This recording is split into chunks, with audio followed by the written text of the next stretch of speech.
कि हम रह रहे हैं डिजिटल एरा में। ठीक है ना। हम डिजिटल एरा में रह रहे हैं। मोबाइल फोन हुआ, यूट्यूब हुआ, ओटीटी प्लेटफॉर्म्स हुए, गेमिंग हुआ और सोशल मीडिया।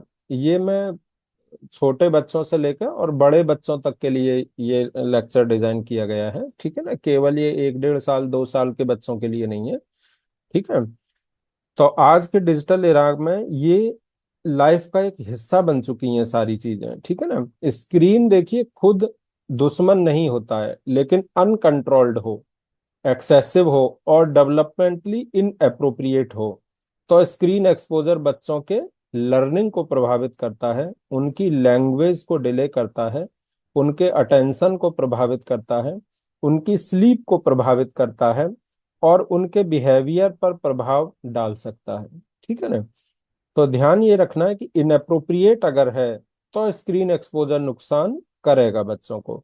रिसर्च क्या बताती है? रिसर्च बताती है कि अर्ली चाइल्डहुड में ब्रेन बहुत ही रैपिडली डेवलप होता है। इस समय रियल लाइफ एक्सपीरियंस जो होते हैं, जैसे पेरेंट्स से बातचीत करना, बच्चे का आउटडोर प्ले करना, फिजिकल मूवमेंट करना, प्रिटेंड प्ले करना, सोशल इंटरेक्शन करना, ये ब्रेन के न्यूरल कनेक्शंस को मजबूत बनाते हैं। ठीक। जब इन एक्टिविटीज की जगह एक्सेसिव स्क्रीन ले लेती है तो डेवलपमेंट के कई इंपॉर्टेंट अपॉर्चुनिटीज, ये जो पैरामीटर्स है, ये मिस हो जाते हैं या इनके मिस होने के चांसेस बढ़ जाते हैं। ठीक है। तो इसलिए हमारा ऑब्जेक्टिव स्क्रीन को कंप्लीटली बैन करना नहीं है, बल्कि हेल्दी डिजिटल हैबिट्स बच्चे में डेवलप करना है। अब इम्पोर्टेंट चीज ये ध्यान रखिएगा, ये मैंने कोई कंट्रोवर्शियल लाइन नहीं बोल दी है पेरेंट्स आपके लिए। ये मैंने वो लाइन बोली है कि जो अब के आज के समय में इसी लाइन की वैल्यू है। ठीक है ना। आज के समय जो लेटेस्ट चेंज स्क्रीन में आए हैं, स्क्रीन से बच्चों के ब्रेन में प्रभाव क्या पड़ता है। ठीक है ना। बच्चे स्क्रीन बहुत ज्यादा देखते हैं तो देखिए स्क्रीन से बच्चों के ब्रेन का जो रिवार्ड सिस्टम का थ्रेशोल्ड है वो बहुत ही हाई हो जाता है। ठीक है। इस कारण बच्चों को कम इंटरेस्टिंग या लेस रिवार्डिंग चीजें ये करनी अच्छी नहीं लगती हैं। डिजिटल वर्ल्ड में ऐसा क्यों होता है? क्योंकि डिजिटल वर्ल्ड फास्ट पेस होता है, हर चीज तुरंत हो रही है, मन पसंद चीज तुरंत हो गई, मन पसंद चीज तुरंत मिल गई तो बच्चे को रिवार्ड तुरंत मिल जाता है। ठीक है ना।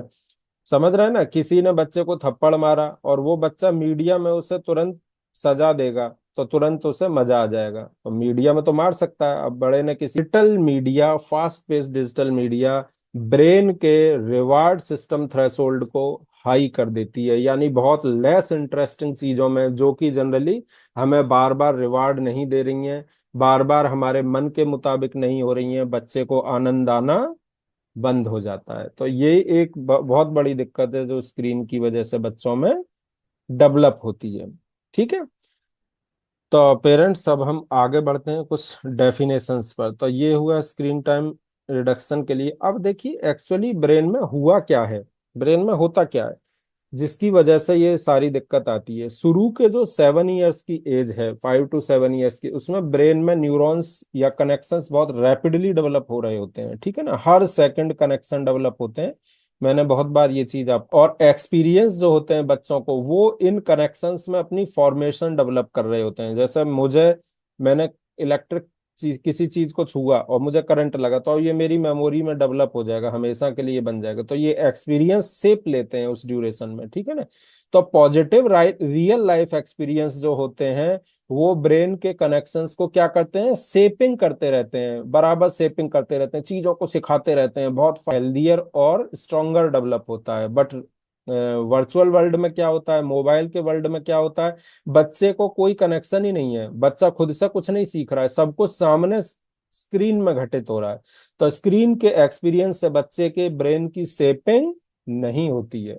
ठीक है। की ब्रेन एरिया क्या अफेक्टेड होते हैं इसमें?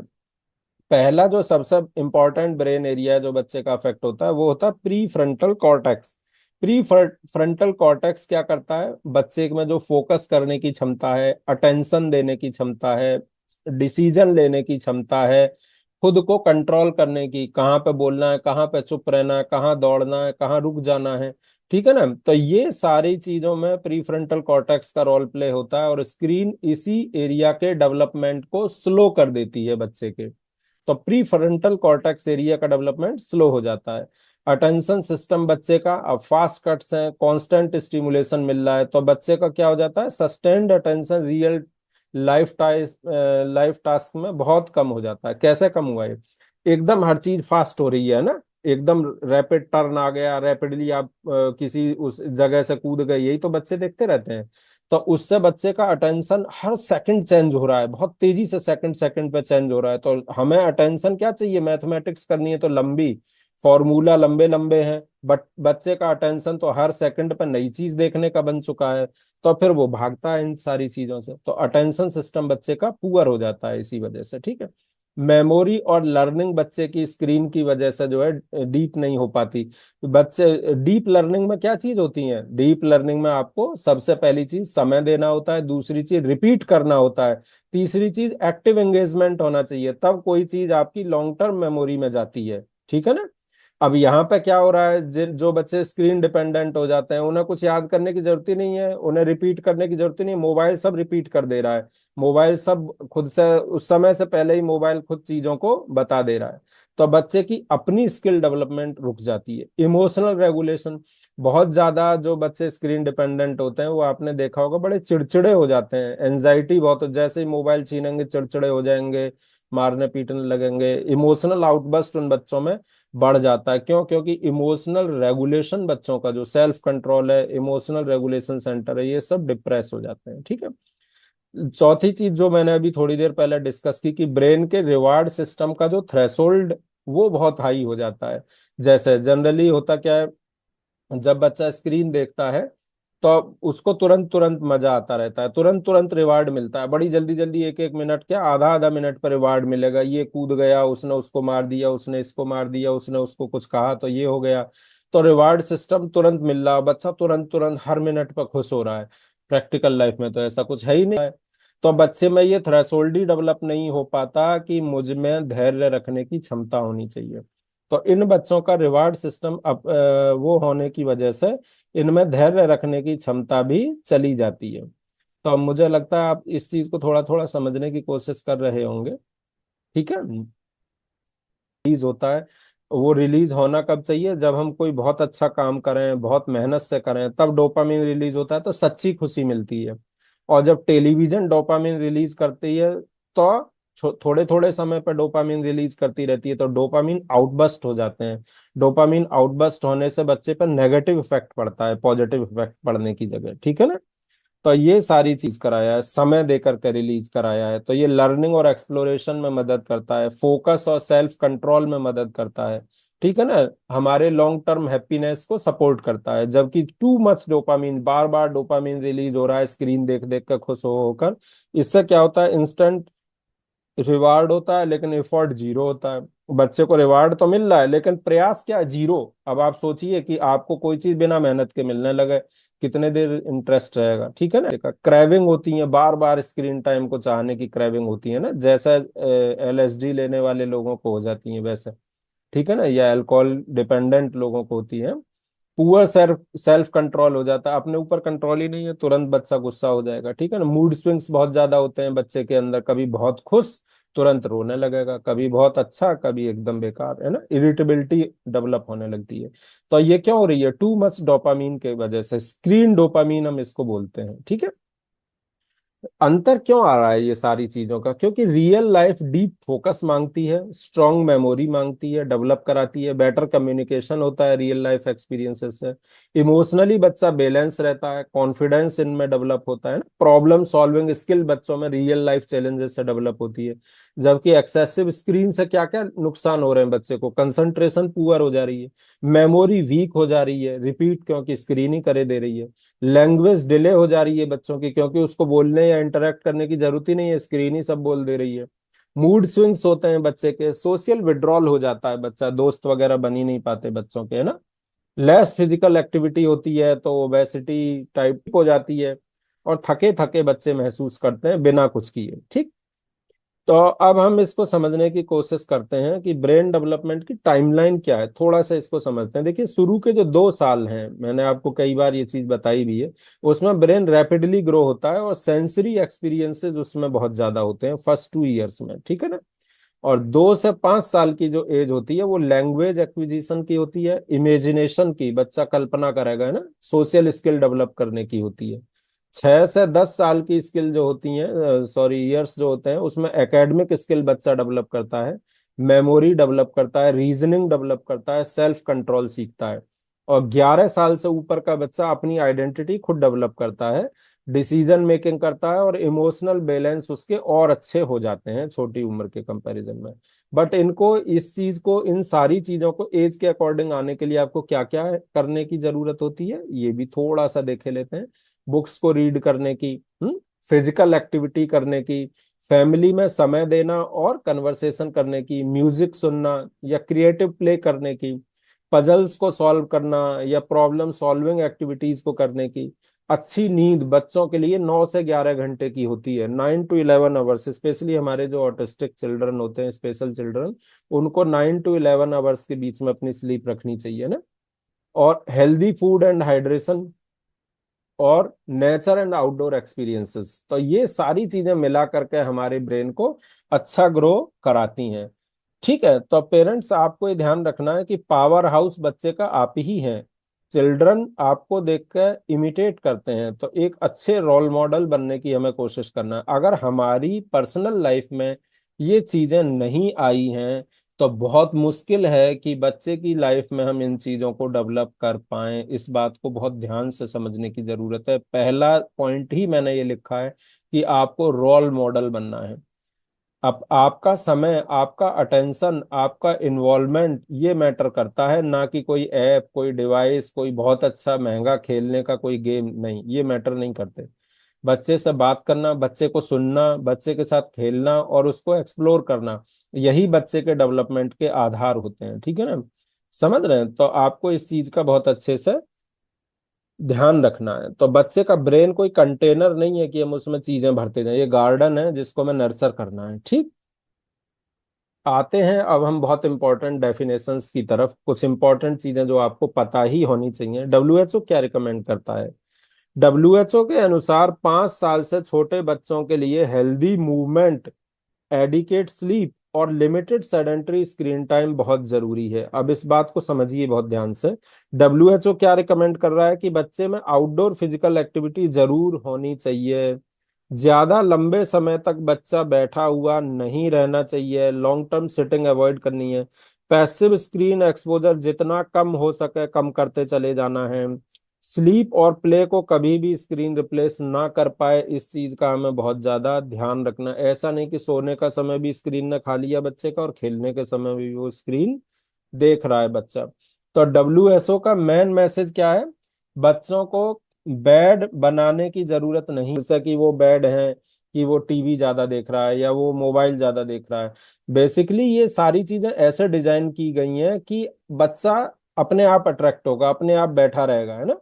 वो बनाई ही इसलिए, स्क्रीन बनाई ही इसलिए गई है कि वो बच्चे को बांधे रखे, बिठाए रखे, पूरे समय अपने में इंगेज किए रखे। बट हमें ये चीज समझनी है, ठीक है ना। तो हमें ध्यान रखना है, ठीक है। हमें लेस स्क्रीन टाइम रखना है, प्ले टाइम बच्चे के लिए ज्यादा रखना है। एक्टिव लाइफ और हेल्दी माइंड के लिए ये दोनों चीजें जरूरी हैं। अब अमेरिकन एकेडमी ऑफ पीडियाट्रिक्स क्या कहती है? अमेरिकन एकेडमी ऑफ पीडियाट्रिक्स भी नियरली सेम चीज कहती है। उनका भी ये कहना है कि बच्चे के, आपके हिसाब से पेरेंट्स को हर स्क्रीन एक्टिविटी के लिए 5 बातों का ध्यान रखना चाहिए। 5 C's हैं जो अमेरिकन एकेडमी ऑफ पीडियाट्रिक्स कहती है। पहला है चाइल्ड सेंटर्ड होना चाहिए स्क्रीन। दूसरा है कॉन्टेक्स्ट एकदम क्लियर होना चाहिए स्क्रीन का, कि क्या चीज देखनी है, बच्चा क्या देख रहा है, ठीक है ना। कब देख रहा है, किस समय देख रहा है और क्यों देख रहा है, ये कॉन्टेक्स्ट क्लियर होना चाहिए। कम्युनिकेशन होना चाहिए, ऐसी स्क्रीन नहीं होनी चाहिए जो एकदम डीमोटिवेट करने वाली हो, बिल्कुल भी कम्युनिकेट ना कर रही हो, बच्चे से क्वेश्चन पूछने वाली ना हो, ठीक है ना। चौथी चीज को व्यूइंग होनी चाहिए, पेरेंट्स को पता होना चाहिए बच्चा क्या देख रहा है। अब इम्पोर्टेंट चीजें आपको ये ध्यान रखनी है कि आप लोगों ने तो अभी तक सिर्फ यही सुना है कि स्क्रीन को पूरी तरीके से बंद कर दो, और मैं ये क्या बता रहा हूँ कि बच्चे का कंटेंट चाइल्ड सेंटर्ड होना चाहिए, कम्युनिकेशन होना चाहिए, कोविंग, ये पेरेंट्स, ये लेटेस्ट अपडेट है, इस फील्ड का लेटेस्ट अपडेट है जो रिसेंटली आया है। अमेरिकन एकेडमी, बहुत कम पेरेंट्स कर पाते हैं, खाने के समय तो जरूर मोबाइल दिया जाता है वरना बच्चा ही भूखा रह जाएगा। No screen before bedtime, सोने से पहले स्क्रीन नहीं दिखानी। अब सबसे बड़ी दिक्कत है, ये तो बहुत बड़ी दिक्कत है, सोने से पहले जरूर बच्चे स्क्रीन ही देख रहे होते हैं। खाते समय पे बिल्कुल स्क्रीन नहीं देखनी। फैमिली का मीडिया प्लान एक होना चाहिए कि हमें कब स्क्रीन देखनी है, कब नहीं देखनी है, ठीक है। तो ये हमारी जो है अमेरिकन एकेडमी ऑफ पीडियाट्रिक्स के कुछ रिकमेंडेशन है, उनके अनुसार से हेल्दी डिजिटल हैबिट्स हमें डेवलप करनी है बजाय कि स्क्रीन के आवर्स को काउंट करने के। तो अमेरिकन एकेडमी ऑफ पीडियाट्रिक्स ये बोलती है कि आप स्क्रीन के आवर्स मत देखिए, आप हेल्दी डिजिटल हैबिट्स पर फोकस करिए कि ये सारी चीज हो पा रही है कि नहीं, ठीक है, और इन 5 C's को फॉलो करिए। अब हम अपने इंडिया के कंटेक्स्ट में आते हैं। इंडियन एकेडमी ऑफ पीडियाट्रिक्स हमारी क्या कहती है कि बर्थ से 2 इयर्स तक कोई स्क्रीन नहीं देखनी, 0 से 2 साल तक स्क्रीन देनी ही नहीं है बच्चे को, चाहे टीवी हो चाहे मोबाइल हो, सिवाय वीडियो कॉलिंग के।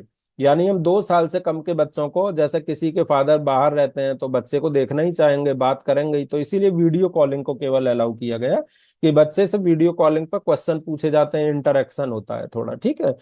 2 to 5 इयर्स में मैक्सिमम 1 घंटे जो है हम लोग बच्चे को दे सकते हैं रिक्रिएशनल स्क्रीन यूज के लिए, ठीक है। और जैसे ही बच्चे स्कूल गोइंग एज में आते हैं 2 to 5 इयर्स के बीच में, तो ये ध्यान रखना है कि स्क्रीन स्लीप को इंटरफेयर ना करे, फिजिकल एक्टिविटी का समय जो है उसको इंटरफेयर ना करे, उसकी स्टडीज पर बिल्कुल प्रभाव ना डाले। फैमिली में इंटरेक्शन का कोई समय निकल रहा है, खाते समय, गाते समय, पूजा पाठ करते समय, प्रेयर कर, तो इनमें इंटरफेयर ना करें।